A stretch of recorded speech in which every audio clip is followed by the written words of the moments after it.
Hello everyone, this is Tom Fox. I'm the Compliance Evangelist, and I'd like to welcome you to episode 68 of This Week in FCPA for the week ending September 15th, 2017, the Ugly Win edition. Jay and I return for a wide-ranging discussion of some of the week's top compliance and ethics-related stories, including the following. We consider the Equifax data breach from the compliance perspective. We take a look at the interview in the FCPA blog by Julie DiMauro of Philip Urofsky and his comments on enforcing the FCPA, DPAs, the pilot program, and the Yates memo. We look at a new scorecard put out by the BBC that Dick Casson reported on the amounts of money paid by the Brazilian construction company Odebrecht as bribes. I consider the intersection of Uber and hell. We take a look at the new Kleptocracy app by the Mintz Group and how that ties through compliance convergence into Sushi and money laundering, as reported by Sam Rubenfeld in the Wall Street Journal, Risk and Compliance Journal. In a special part of this episode of This Week in FCPA, Matt Kelly joins us for an emergency rant and to announce the birth of the latest addition to the Clan Kelly, Calliope Kelly. We take a look at and tip our collective baseball hats to the Cleveland Indians, who have set the American League mark for consecutive wins and are now going on for the MLB record. And then we take a look at one of the ugliest wins in modern recent history in pro football, the Texans win over the Bengals on Thursday Night Football. I detail this week's podcast offerings in this month's 1 month to more effective compliance programs, which is focusing on innovations in your compliance program. And Jay previews his weekend report about storytelling in compliance. All this and more on This Week in FCPA. This Week in FCPA is a part of the Compliance Podcast Network. Hello, everyone. This is Tom Fox. I'm the Compliance Evangelist, along with Jay Rosen, Mr. Monitors, and we are here for This Week in FCPA, episode 68, the Ugly Win edition. So, Jay, we had a very interesting week in the world of compliance, ethics, the FCPA. We have a special guest on this week's episode. So with that, why don't we just jump right into it? Great. Welcome, everybody. And we're going to talk about everyone's favorite credit score reporting company, Equifax, and what they've been dealing with over the past couple weeks. Right. So if you've been living in a cave or someplace outside the purview of the internet, newspapers, radio, television, and every other form of communication, and you do not use any paper currency or have any credit cards, this does not apply to you. For everyone else, however, probably the worst cybersecurity attack to date, Equifax was hacked about 6 months ago. And the criminals stole approximately 143 million persons' informations of credit history, social security numbers, bank accounts, all of the stuff that makes the world go round, other than diamonds. And it really affects everyone in the USJ. And so the fallout will probably be for years to come. Unfortunately for Equifax, they handled it about as poorly as they could have done, and they have continued to do so. So they didn't timely report it or disclose it. They, the two top officers in the company, including the CEO, actually sold stock immediately after they became aware of the intrusion, raising the specter of insider trading to dump stock for a loss, and the stock has really taken a dive. They it took them about 6 months to even know they were hacked, and then their response has just been abysmal. First, they tried to charge people for protection that they offered after the announcement was made around your information and your credit score. There was such a public uproar over that. They then said that they would make it free for some unknown period of time. But of course, to do this, to have this service, you had to re-enter all of the information that they had already lost. So really no public comment from Equifax. Apparently just a not routine software problem, but certainly one that would have been easily remedied had they actually been looking. But what I wanted to do was raise it in the context. So it sounds like we got a little bit of the DNC hack meets Wells Fargo, huh? Times 10. Sorry to interrupt. But no, that's why it's a conversation, not a monologue. But our friend Ben DiPietro over at the Wall Street Journal Risk and Compliance Journal had a couple of good articles this week that I really appreciated because they focused on the compliance part. And since we're here to talk about all things compliance and ethics related, I thought we'd highlight his articles rather than the articles that give a general background and sense of the scandal. In one article, he talked about need for training in the cybersecurity world. And then he also talked about the risk management component, because it was apparently through an open software source that the hackers were able to find the weakness and exploit it. And it really brings home for me something else we're going to explore later, a little bit later in the episode, Jay, which is the convergence of various forms of compliance in one officer or one function within a corporation. And companies need to start thinking about how you're going to get a handle of all of your compliance risk and get a handle on your risk and then put a compliance management strategy around it. So I think we're going to be, unfortunately, having to fall out from this for literally years to come. Hopefully, neither you nor I nor any of our listeners will have credit cards open up in their name because of this breach, but everything is unknown at this point. So next up, we had a really interesting piece from Julie DiMauro through the FCPA blog where she interviewed Philip Urofsky, a partner at Sherman & Sterling. And maybe why don't you take it from there, Jay? Thanks, Tom. Basically, Julie led a discussion with Phil, and they were talking about, on the first part of it was the differences between a deferred prosecution agreement and a non-prosecution agreement. And basically, Urofsky said that the same 5 goals are accomplished with either a DPA or an NPA. There's an admission of wrongdoing, there's a tolling of the statute of limitations, cooperation and remediation of compliance programs, a payment of some fine, and then a monitor is appointed. And Urofsky believes that the public perception of a company that has been accused of violating the FCPA is such that fines might not even need to be that big, as the public abhors bribery. So his feeling is that maybe there have been a lack of recent declinations. Some of that is just the course of clearing out older cases.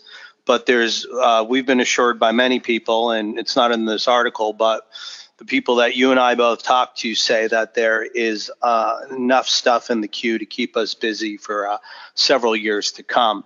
The other interesting part about this discussion was Urofsky mentioned that he sees that there's an inherent tension between the DOJ's pilot program and the department's Yates memo. And he believes that since individuals in business now have no incentive to come forward to disclose their part, that this might be making things a little bit harder to make cases.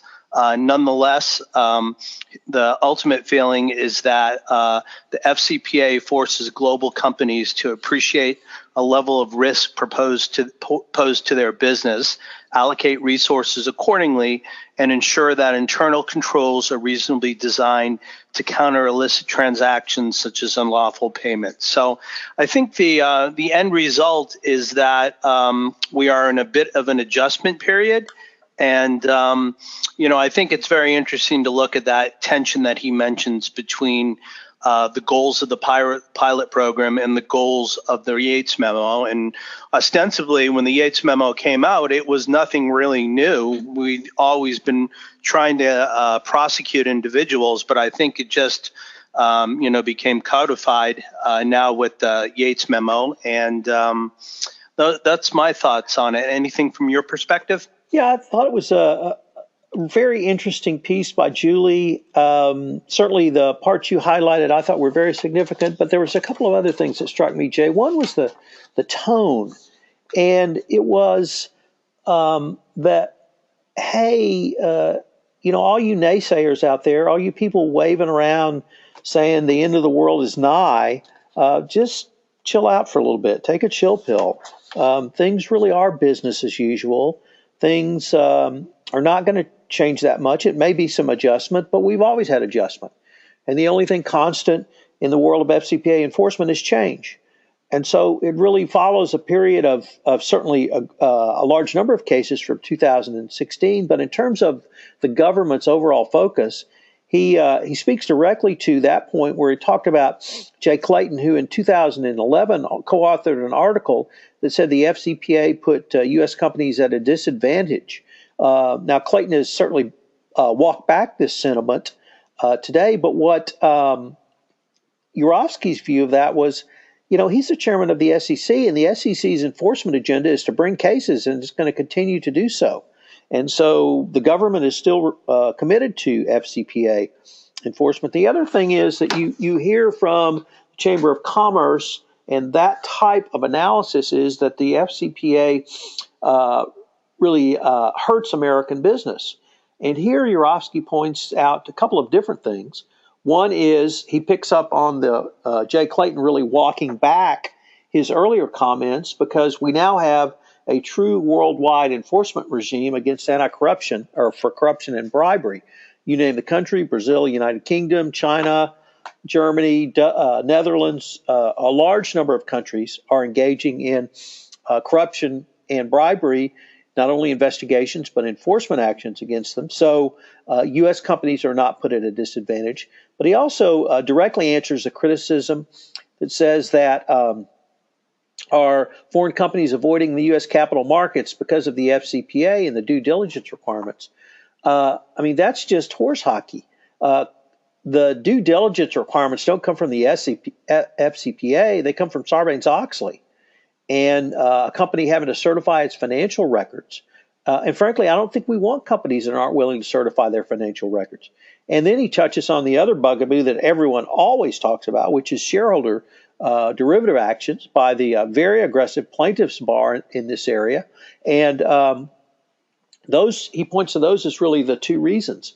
So, and then if you overlay that on think about Saudi Aramco, and they're going public, and they've committed to, the prince or whoever is running the show, he wants to be in the top top capital market in the world, which of course is the New York Stock Exchange.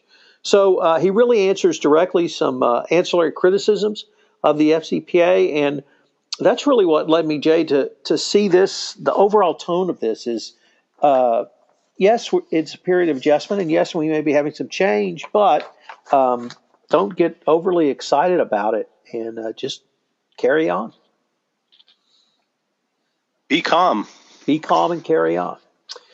So with that, Dick Casson over at the FCPA blog had an article about a scorecard that the BBC put together of the Odebrecht bribes that were paid out.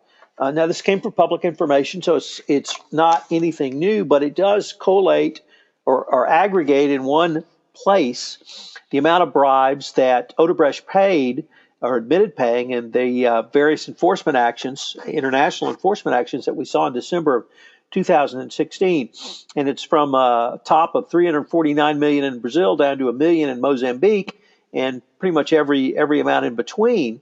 So we've linked to this in the show notes, and if you do business in any of these countries with Odebrecht, it's something that you probably want to take a little bit closer look at. It's certainly, I thought, valuable information and interesting going forward. Uber, our friends Uber, they just... Can I jump in with one more thing? There was that BBC.com article. Right. And it's one part that gave me a few chuckles was it says Odebrecht code names included Dracula, sauerkraut, decrepit, totally ugly, and one politician whose wife was 40 years younger got the name Viagra. Well, I wish I hadn't started, because that's the perfect segue into the next thing I wanted to raise, which is our good friends over at Uber. And they are in even more hot water for a special project codenamed Hell. And I guess the first thing I would... It's got to be a good thing, right? If it's named Hell, it's got to be a good thing. And does a code name for a software program or indeed a corporate project identify nefarious or even criminal intent? Certainly, is it true is arose by any other name? If your project name is Hell, does that speak to the employee's experience or what you're trying to do to your competitors? I don't know. Because this was a program that was aimed at creating fake customer accounts at their competitor Lyft so that they could track Lyft's systems and Lyft's customers, or the Lyft system, and believing prospective customers were seeking rides around the city. And this allowed Uber to see what Lyft drivers were nearby, what prices they were paying, and it gave data actually on the drivers. What it made me think is, how much data do they have on us riders? Because I know you and I are big Uber users. So a couple of points for the compliance practitioner. If you're rolling out your next initiative, do not name it Hell. And if you're inclined to go for a more PG route, don't even name it Hades, or maybe not even Satan. But Uber just can't keep from tripping over itself. And I suppose you have to ask, Jay, at some point, what is what's the culture there? Is the culture there? We've seen illegal programs, certainly are programs that were alleged to be illegal. They're under criminal investigation. We've seen civil actions brought against the company. And what kind of enterprise were they running? There's a report today that they may have a large investor come in, but you really have to wonder how much else is there. So there you go. We oftentimes hear about organizations, whether they're financial or very crucial to infrastructure, as them being too big to fail. And I'm wondering, does too big to fail even apply to something like, a large tech company that has, so drastically infiltrated the habits of the global and American culture? So it's like, I think the way we're looking at this, there's at least 4 separate cases that are going on with this company. And if they all go to its conclusion and have some kind of resolution, number one, will there still be a company there? Or number two, to your point that you're talking about private equity, could they end up being absorbed by a competitor and just really, take over that core kernel of who they are? Because there's some good there, but there seems to be a lot of other negative, non-competitive, anti-competitive things that they do from a business perspective. Well, Jay, we've got a first for this week in FCPA. We have an emergency rant requested by Matt Kelly. It looks like Matt is with us. Matt, calling in from the Cape as a disgruntled listener. What has got you needing to rant today? Hello, gentlemen. Thank you for tolerating my my outbursts here. So it is, of course, an honor to be on This Week in FCPA, but I wanted to vent a little bit today. This is, Friday afternoon, about Deputy Attorney General Rod Rosenstein, who made headlines today with a speech he gave yesterday, where afterwards, in Q&A comments, he said that the Justice Department might be revisiting the guidelines around corporate prosecutions, and immediately people are jumping on this saying, oh my God, we're going to revisit everything, the Yates memo, what's going to happen, and everyone's running around all in a tizzy. I have some rants about that whole thing. Number one, if you actually read what Rod Rosenstein said, which I did, and the video of it is out on C-SPAN somewhere, he said that the policy of the Yates memo is under review. and I anticipate there may be some change on the policy in the future. That is, in my humble estimation, not news. That is obvious. And so, number one, big deal. He did not actually say anything about what may be forthcoming, if anything at all. Number two, Rod Rosenstein gave this comments at the Heritage Foundation, which is a right-wing and conservative activist group these days. And so really, what was a Republican deputy AG going to say to a bunch of people at the Heritage Foundation? Was he actually going to stand up and say an Obama policy, you know what, it's good, we're keeping the Yates memo? No, absolutely not. This was an Obama policy. He is a Republican in a Trump administration. So therefore, we are going to say that we will revisit it because that is what the Trump administration says about all Obama policies, especially to their core political constituencies, which the Heritage Foundation most certainly is. But aside from the fact that he didn't really say anything that you couldn't guess already and that frankly wasn't news because we already knew it was coming in one form or another sooner or later. We've all known this since January 20th. Aside from all of that, here's my other point I just want to call out is even if Rod Rosenstein announces some revisitation of the Yates memo and some changes for compliance and ethics officers, and if you guys think I'm wrong, I would love to hear this. So what? Like, what is Rosenstein going to say that is going to make ethics and compliance programs less important? Either he's going to say corporate prosecutions and a corporate accountability will increase again. Well, that's heresy in the Republican world, so that's not going to happen. Or we're going to hold individuals more accountable, which is fine. There's nothing wrong with that. I'm sure people like Elizabeth Warren would love to see more corporate accountability or more individual executives in corporations held more accountable. There's nothing wrong with this. A couple of weeks ago, we just talked about the Chicken Shit Club and how that book chronicled our retreat away from holding individuals accountable for corporate misconduct. What if we're going to do all that? Hey, great, man. Everybody loves it.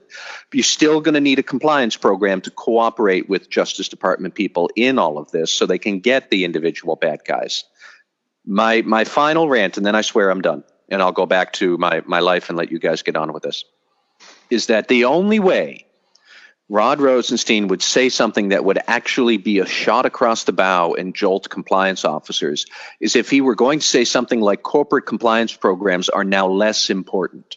We're not going to care how effective your compliance programs are. We're not going to ask for companies to cooperate. We're not going to want you to self-report. We're not going to want any of this. We're not going to care.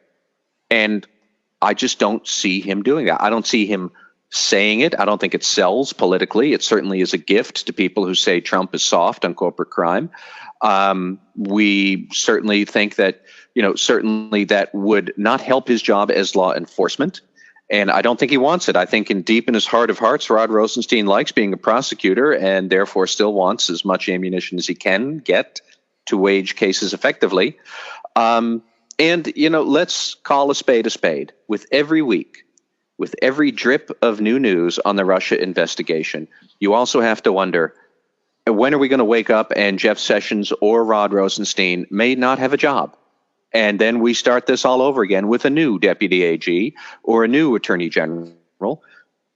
I don't see how anything that Rod Rosenstein said yesterday was, number one, terribly newsworthy, two, terribly surprising given who he is and his political situation, or three, is really going to be that relevant to the day-to-day life of compliance officers. Show me how what he says means that compliance will become less important or compliance officers will have less to do in their jobs and have to start worrying about the unemployment line. I don't see it. That's my rant. It is an honor to be able to do that with you guys on This Week in FCPA, but that's all I got for you. Well, Matt, actually, you have one other thing that hopefully you can announce. Any new additions? For those who are interested in the radical compliance empire, thank you. My wife and I did have a daughter, Calliope, earlier this week, who is doing well, and we will begin her compliance training, I am sure, as soon as she is hale and healthy and here keeping us up at 2 a.m. Well, very good. Congratulations. Does she have a nickname yet? No, she does not. We are not quite sure about that. Although, actually, our son, who is 3, has taken to calling her Buttercup, that may or may not stick throughout her life. I'm not sure. She probably won't like it, but she can take that up with her older brother years from now. Well, the West Coast will nominate going to Cali. See if that'll stick. All right. Well, Matt, thank you, and congratulations. Matt. Thank you very much, guys. Well, Jay, really interesting comments from Matt on the emergency rant, but that almost ties into the comments of Philip Urofsky, where he raised the question of the dynamic tension between the Yates memo and the pilot program. So, it also ties into your conclusions, or at least observations, that we may be going through a period of adjustment and or clarification. So I did go back after reading kind of the blaring headlines that Matt read this morning that jolted both of us, and I went back and I watched the video, and his comments I thought were thoughtful. Rosenstein's comments were thoughtful, and that it may be appropriate for an adjustment or other clarifications from the Department of Justice. So as we've heard before from many in this administration, it appears with all the alarm that headline generated that there is no there. Well, we do have a there, though, with a new game and a new app and a new fun way for you to figure out if you are a kleptocrat. What is that? This is a great, I would say, marketing tool and gamification tool that's come out from the Mintz Group. And they've taken, I guess, data points from real life investigations that they've done about kleptocrats. So that would be government employees who have legally enriched themselves. And they've put this into an app that was available as of Monday at the Apple Store. And it's pretty cool. So you get to decide how much you want to extort somebody for, which way you will take the payment, and then how you will go about hiding the payment, whether you're buying real estate here in Southern California or maybe opening a sushi bar in Mexico City. And based on all that, the moves that you make are going to be countered by the investigators. So it sounds like a really fun game. It also sounds like a great way to really, gamification. We've been hearing about it for the past several years at many of the conferences, and it's really a way to kind of, have infotainment that you're educating people, but they also can get addicted to the game and like it. So I think it's a wonderful move. I'm not an Apple person, Tom. Have you tried it yet? And what have you been successful at stealing and hiding? So I haven't tried it yet. I think the gamification stage, I may actually have evolved past that. But I didn't realize it was not available for you Samsung users. So based upon your lack of technological innovation and evolution, I may actually have to take a step and download this and check it out. So perhaps we can report on that on a later edition of This Week in FCPA. Jay, I was particularly appreciative of your reference to kleptocracy and sushi, because the last article I wanted to highlight was an article by Sam Rubenfeld over at also at the Wall Street Journal, Risk and Compliance Journal. And Sam talked about some increased regulations around money laundering that ensnared a sushi restaurant. And it's some new FinCEN or Department of Treasury regulations regarding sanctions. And the key thing for the compliance practitioner, Jay, is that it's back to this compliance convergence. Obviously, anti-corruption and anti-bribery compliance is something that you and I deal with day in and day out. And we talked about cybersecurity compliance. We haven't hit on export control compliance in this episode, but that's obviously one type of compliance. But anti-money laundering compliance. Banks and financial institutions have struggled and been challenged with this for some time. But this is really moving more into non-financial traditional commercial establishments. And we had some pretty big real estate issues come up in the earlier part of the year. But nefarious organizations such as drug cartels are laundering money through a variety of really straight, traditional commercial operations. And companies need to be aware of who's bringing in large amounts of money, whether it be a customer, whether it be an investor, whether it be a partner, whether it be someone else. And if someone's buying a lot of your product and they don't appear to be within your industry, that may raise a red flag. Several years ago, we had a case where Mexican drug cartels were actually laundering money by buying teddy bears in the United States, shipping those back. So you can wash money any way.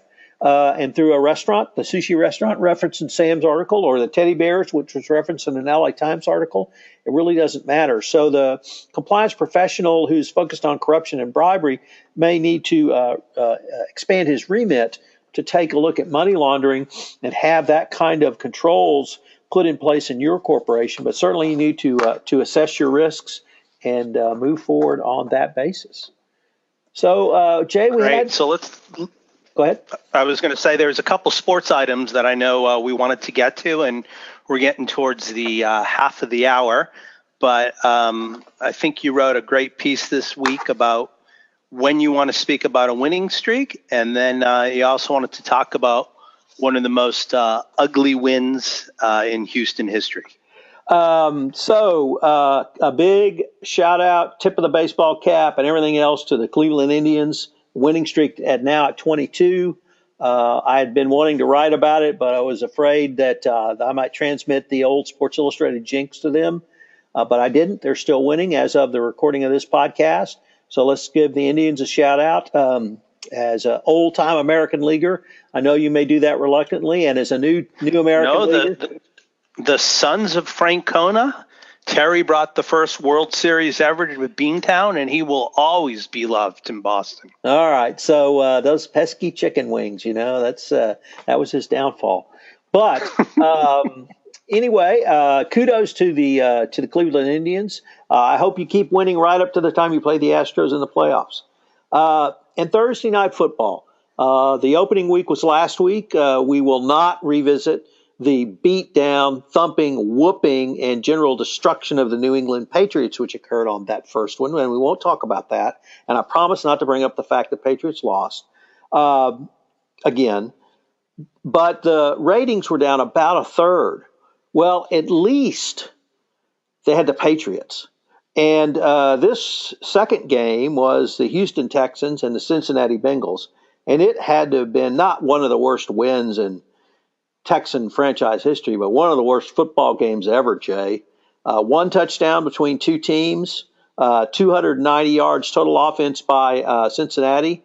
And I can't remember what Houston's total offense was, but Houston scored basically one touchdown on one play where Deshaun Watson had a 50-yard run in, and that's what was the difference in the game.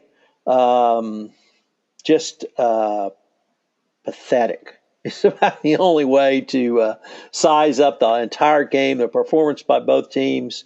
And that's what we're getting in Thursday Night Football. And I don't know how many more of those the NFL Network can sustain. I was unfortunately not at home, so I was on the road and couldn't get the NFL Network. It turns out that was a propitious non-event for me. So any thoughts from your end? No, I tried to get excited over the last 5 minutes, and there was just not a comeback happening. And, for a while, people have always talked about the dilution of talent. There's 32 teams. Are there 32 quarterbacks and 32 number one running backs who can do it? So, this is just more of what's going to come into the future. I believe next season we're going to lose 2 preseason games. So they're going to be added to the regular schedule. And, you've got all the CTE stuff. So maybe we are starting to see the downturn in professional football. Only time will tell. We're less than a week and a half in. So let's still give it a little bit time to see what happens. Several commentators, Bill Simmons is the one I listen to the most. He really brought up some interesting points around that, Jay. And the way he framed it was, before this year, he would have been very excited in July and August around preseason, knowing that professional football was on the coming. If not buying season tickets, would have been planning to attend a game or two. And he just had no enthusiasm during the preseason, is not going to attend any of the games in L.A., whether it be the L.A. Rams, or I guess you're in L.A., or the Chargers. I don't know if you're planning to attend. I don't mean to demean your teams if you are.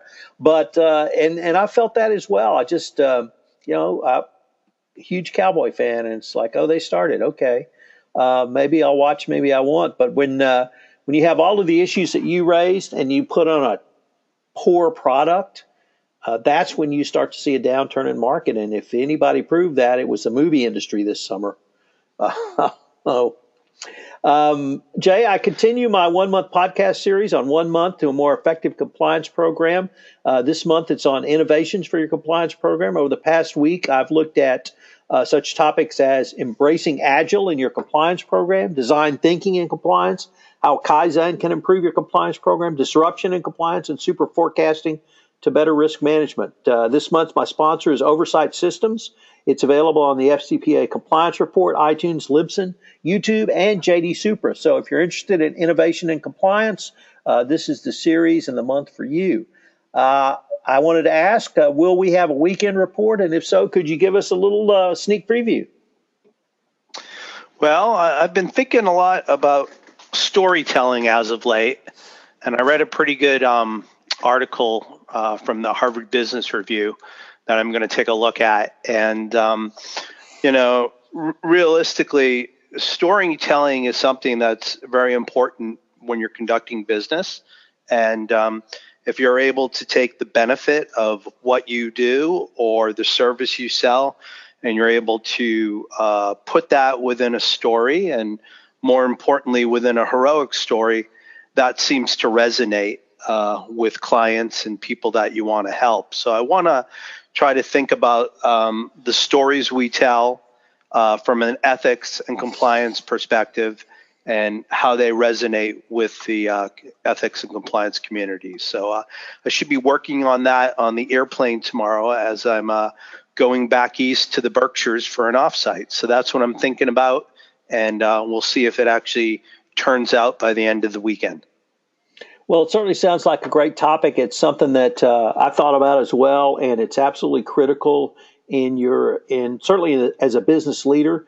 But I think it's equally, if not more important, in the compliance profession, that we be able to tell a good story, and tell a story that not only resonates with our customers, who are our employees, but also allows them to buy into the overall compliance and ethics message. So with your skill set as a screenwriter, I guess you're a recovering screenwriter, hopefully you can really craft a really persuasive story about why storytelling is so important. So Jay, with that, you want to take us home this week?